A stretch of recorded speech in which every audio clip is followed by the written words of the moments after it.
This is St. Mary Assumption Church.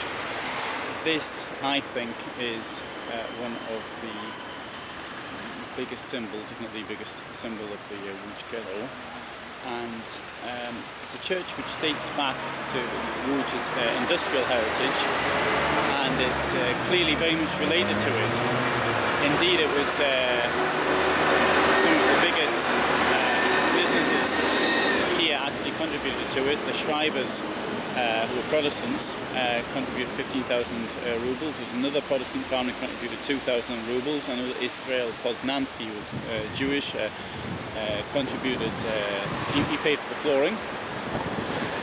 So it was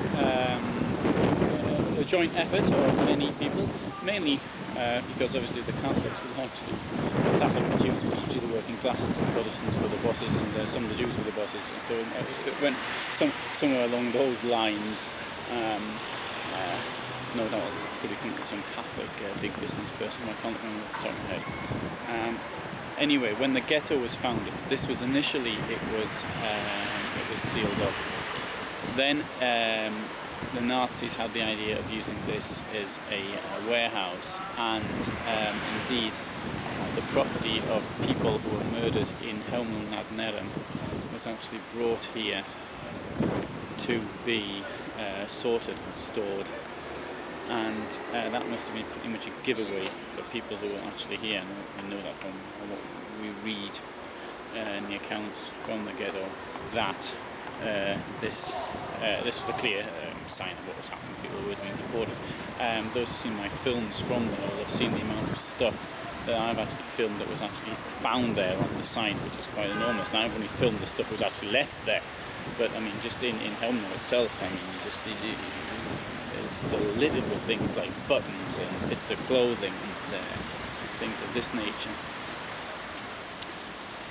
After that, once the looted property of the murder had been taken away, it was used as a sorting point for feathers and down.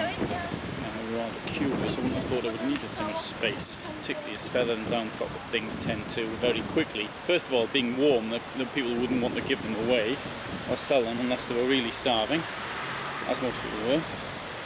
And secondly, they sort of destroy very easily. Very delicate products. Anyway, so the Nazis used that, and the delicacy is something which actually gave rise to its name. So it was called the White Factory. There is a white factory here in Łódź, which was built in the 19th century, which I can't remember what it was used for. I'll try and write in the description if I remember. And I will remember because I've got it in a book. But the white factory that will refer to the down and things like that, which is sort of floating around, you know. You've got a down coat or a sleeping bag, it gets out and then you sort of sticks to everything. And this church is in Platz Kościelny, and I'll have a look at that now.